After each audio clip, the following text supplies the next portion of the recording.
यहाँ के रहने वाले बुजुर्गों, नौजवानों, नन्हे मुन्ने बच्चे और बच्चियों, हमारा आप सबका परम सौभाग्य है कि गुरु महाराज की विशेष कृपा से हमारे आप सबके जीवात्माओं को ये मौका, ये अवसर मिल गया। हमारे आपके इतने पुण्य नहीं थे कि हम लोगों को ये मनुष्य शरीर मिल जाता, लेकिन गुरु महाराज ने अपार कृपा करके हम सब लोगों को ये मौका दिया, क्योंकि यह तन दुर्लभ तुमने पाया, कोटि जन्म भटका जब खाया। ये अनमोल मानव तन हमको आपको तब मिला जब करोड़ों जन्मों तक नरकों में 84 में नाना प्रकार की यातनाओं को, तकलीफों को उठाते हुए हमारी आपकी चीख पुकार लाखों लाखों मील तक गई। किसी का सहारा, किसी की मदद नहीं मिली। ना ये तन साथ दिया, न धन साथ दिया, न विद्या, न भाषा, न जाति, न धर्म, न मान, न बड़ाई, न पद, न पैसा, न मित्र, न दोस्त, न रिश्तेदार, न परिवार। किसी का भी सहयोग साथ नहीं मिला। हम सभी लोग अकेले ही पीटते और चीखते रहे। हमारी आपकी चीख पुकार को महापुरुषों ने अपने दिव्य कान से सुना और हमारी आपकी दुर्दशा को महापुरुषों ने अपनी दिव्य दृष्टि, ज्ञान, चक्षु, शिव नेत्र से देखा। वे दया के पूरे अंग हैं। दया से उनका हृदय द्रवित हो गया, पिघल गया। उन्होंने प्रभु से प्रार्थना की कि हे प्रभु, इन सभी जीवात्माओं को मनुष्य शरीर में भेजो। मैं भी मनुष्य शरीर में मौजूद हूँ। मैं इन सबको चेताऊंगा, होश धराऊंगा। जब इनको अपने घर की याद आएगी तो इन्हें रास्ते का भेद, राह रखाना दे दूंगा। जब ये लोग अपने घर की तरफ चलेंगे तो जो बाधाएं, रुकावटें, अड़चने आएंगी, समय समय पर सत्संग के द्वारा सेवा, दर्शन और भजन कराकर इनकी बाधाओं को, तकलीफों को, मुसीबतों को दूर कर दूंगा। और एक समय ऐसा आएगा कि ये सब की सब जीवात्माएं अपने घर पहुंच जाएंगी। प्रभु ने हमारे आपके अच्छे बुरे कर्मों को नहीं देखा। हमारे आपके पाप और पुण्य का लेखा जोखा नहीं मिलाया। अगर मिलाया जाता तो हम लोगों को ये मौका मिलने वाला नहीं था, लेकिन गुरु महाराज ने अपार कृपा करके हम सब लोगों को ये मौका दिलाया कि अब की बार इस अनमोल मानव तन से, कर्म जोनी से आप अपना काम कर लो। अपना काम औलाद पैदा करना, जमीन मकान बनाना, विद्या पढ़ना, मान बढ़ाई पाना, पद और पैसे पाना, ये काम अपना काम नहीं है। अपना काम अपनी जीवात्मा को अपने घर पहुंचाना। नर नारियों, जो कुछ भी हमारी आपकी आंखों से दिख रहा है, ये घर अपना घर नहीं है। ये बच्चे, मित्र, दोस्त, रिश्तेदार, जिनको आपने अज्ञान में, नासमझी में अपना मान लिया है, वास्तव में इनमें से कोई भी अपना नहीं है। गुरु महाराज कहते हैं कि एक महात्मा जी के यहाँ एक आदमी बराबर आया जाया करता था। महात्मा जी जब ये कहते थे कि बच्चा, इस दुनिया में कोई किसी का नहीं है, तो बीच में ही उठ के खड़ा हो जाए और कहे, महाराज मैं कैसे मान लूं? मेरी पत्नी तो जब तक मैं सोता नहीं, सोती नहीं, जगता नहीं, तब तक पहले जाग जाती है। मेरे खाने से पहले खाती नहीं और मेरे घर के सारे काम काज करके खड़ी रहती है कि मेरे पति देव कुछ हुक्म करें तो वो भी काम में तुरंत सामने लाके खड़ी कर दूं। तो मैं कैसे मान लूं कोई किसी का नहीं है? बाबा जी ने कहा, महात्मा जी ने कहा, बच्चा तू जो कह रहा वो भी सही और मैं जो कह रहा हूँ वो भी सही। कहा, महाराज ये दोनों सही कैसे हो सकते? या तो आप सही हो या मैं सही हूँ। कहा, अरे मैं कह रहा हूँ वो भी सही और तू कह रहा वो भी सही, मैं कैसे मान लो? 2 दूना 4 और 2 दूना 5 दोनों सही। अरे 4 सही या 5 सही, आप सही या मैं सही। कहा, मेरी तो बात मान ले। बोला नहीं मानता। बोले बैठ जा। महात्मा जी ने सांस रोकने की विधि सिखाई। 2 मिनट, 4 मिनट, 10 मिनट, आधा घंटा, 1 घंटा, 2 घंटा। जब सांस रोकने लगा, महात्मा जी ने कहा आज घर जा, आंगन में हाथ पैर पसार देना और जोर से चिल्लाना जैसे मिर्गी का दौड़ा आता है, और आंख मुंह बंद करके सांस रोक लेना, देखना क्या होता है। गया, जोर से चिल्लाया और आंख मुंह बंद करके सांस रोक लिया। घर वाली निकली, सिर पीट पीट के रोने लगी, शोर मच गया, पड़ोसी आ गए। पड़ोसियों का शोर सुन करके एक पूरा गांव इकट्ठा हो गया, और गांव के कोने पर वैद्य जी रहते थे, वो भी चले आए। उन्होंने पूछा अरे क्या हो गया?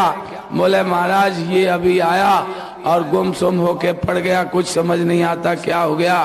वैद्य जी ने उसकी नब्ज देखी, नब्ज देखते ही कहा भाई ये तो खत्म हो गया। अब बाहर वाले कह रहे हैं बाहर ले आओ, और अंदर वाले कह रहे हैं बाहर लाओ। जल्दी से बांस मंगाई, टिकटी बनाई, उस पर उसको लेटाया, और जब निकालने लगे तो घर का दरवाजा तंग था और हाथ थे चौड़े। अब निकले कैसे? तो आपस में सब विचार करने लगे कि इसका दरवाजा तोड़ दिया जाए तो ये आराम से निकल जाएगा। अब औरतों में बैठे रो रही थी औरत, उठ के आई, कहा गांव वालों जिसको जाना था वो तो गया, अब वो लौट के आने वाला है नहीं, और तुम लोग ये दरवाजा तोड़ दोगे तो अब कौन आके बनवाएगा? बनवाने वाला तो चला गया, अब ये दरवाजा क्यों तोड़ रहे हो? कहने लगे तो हम क्या करें, इसके हाथ चौड़े हैं, निकल नहीं रहा। कहने लगे नहीं निकल रहा तो उपाय मैं बताती हूँ। दौड़े दौड़े गई, चारा काटने वाली, कूटी काटने वाली गणासा उठा के लाई। कहा महाराज ये लो और इसके हाथ पैर काट के सीने पर रख दो, आराम से निकल जाएगा। जैसे सुना उठ के भागा, और भाग के जाके महात्मा जी के पैरों में गिर पड़ा। महाराज महाराज, अरे बच्चा क्या हुआ? 2 मिनट की देर हो जाती तो भगत कभी मिलने वाला नहीं था। उसने खुद ने गणासा दिया, जिसको मैं समझता था कि इससे बड़ा हितैषी मेरा कोई नहीं है, उसने खुद ने गणासा दिया कि लो इसके हाथ पैर काट के सीने पर रख दो। कहा महाराज आप कहते थे वो सही, अरे बच्चा तू भी सही और मैं भी सही। महात्मा कहते हैं कि तू भी सही और मैं भी सही, ये दुनिया का रिश्ता है। अरे जब तक स्वार्थ का मामला है तब तक ये सब तुम्हारे अपने दिख रहे, लेकिन स्वार्थ का मसाला हटा दो तो कोई किसी का नहीं है। इसलिए महापुरुषों ने कहा कि ऋषि मुनि सब की यही रीति, अस्वार्थ लाग करे सब प्रीति। आप तो गृहस्थ आश्रम में हो, आपका तो एक दूसरे से स्वार्थ से संबंधी है, लेकिन जो जोगी जति सती हो गए, घर परिवार संसार छोड़कर जंगलों में चले गए, वो भी आपके साथ स्वार्थ में ही रिश्ता रखते हैं, नहीं तो उनका भी आपके साथ कोई रिश्ता नहीं।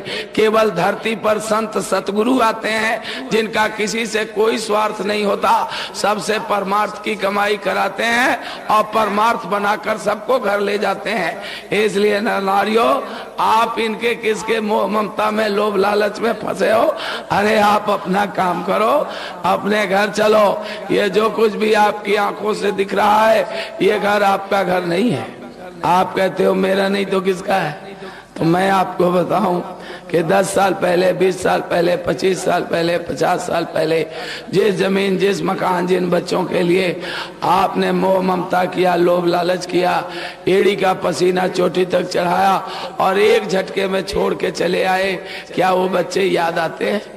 क्या वो जमीन मकान जिनको आपने मेहनत करके पसीने बहा के बनाया था, क्या उनकी कोई चाह चिंता परवाह है कि वो आबाद है कि बर्बाद हो गए? अगर उनकी याद नहीं आती है तो इसे भी छोड़कर जाने के लिए तैयार बैठे हो, एक झटके में ये भी ले लिया जाएगा, ये भी याद आने वाले नहीं है। इसलिए गुरु महाराज कहते हैं कि बच्चा, जो तुम्हारे शरीर के उपयोग के लिए प्रारब्ध के अनुसार मिला हुआ, आप इसका भरपूर उपयोग करो, लेकिन 24 घंटे याद रखो कि हम तिल भर लेके आए नहीं और तिल भर लेके जाएंगे नहीं। आप भी खुद अपनी आंखों से रोज देखते हो, परिवार में, घर में, मित्रों के यहाँ, शहर में, बाजार में बच्चे बच्चियां पैदा हो रही, कोई अपने साथ कुछ लेके आता है? आपने देखा किसी को लेके आते हुए? अरे नर नारियों, 6 दिन बाद तो छठी होती है। हाथ में पौचारी, गोड़ में गोड़तारी, कमर में काले धागे में लाल फुलगेना लगा के डांडा बांधा जाता है। और मरोगे तो शमशान घाट जाने से पहले तुम्हारे कमर का डांडा भी तोड़ के बहा दिया जाएगा। जब शमशान घाट ले जाया जाएगा तो आपने किसी को ले जाते देखा? आपने कितनों को कंधा लगा के शमशान घाट पहुंचा दिया? क्या आपने किलो 2 किलो सोना दिया? क्या लाख 2 लाख रुपया कमर में बांध के भेजे? क्या जमीन मकान के दस्तावेज उनको दे दिया उठा के? क्या जमीन मकान के ईंट 2-4 लाख दिए कि तुमने बड़े ईमानदारी मेहनत से बेईमानी से रिश्वत लेके बनाया था, चलो ये लेते जाओ? जब आपने किसी को नहीं दिया तो आपको कौन दे देगा जिसकी आशा बांधे बैठे हो? अरे इनमें से कुछ भी तुम्हारे साथ नहीं आया, न तुम्हारे साथ जाएगा। अगर आपका होता तो आप छोड़ के क्यों आते? और आपका होता तो आप छोड़ के क्यों जाते? नर नारियों, ना वो आपका था ना ये आपका है, उसे छोड़ के आए हो और इसे छोड़ के जाना है। अब इसके लिए गुरु महाराज कहते हैं कि आप अपने प्रारब्ध के अनुसार जो मिला है उसका भरपूर उपयोग करो, लेकिन 24 घंटे याद रखो कि इसमें मेरे साथ कुछ नहीं जाएगा। एक महात्मा जी कहीं दूर से चल के आ रहे थे। एक बादशाह अपना महल देखकर ठहाके मार मार के हंस रहा था। महात्मा जी ने कहा, बच्चा क्या देख के हंस रहे हो? कहा, महाराज मैं अपना महल देख रहा हूँ कि मेरा महल कितने सुंदर कितनी खूबसूरत है। कहने बच्चा ये तो कूड़े का ढेर है, इसको देख के क्या खुश होना? कहा, क्या कहा? कूड़े का ढेर? क्या हो गया है आपको? आजकल महात्मा बनना कोई मुश्किल काम तो है नहीं।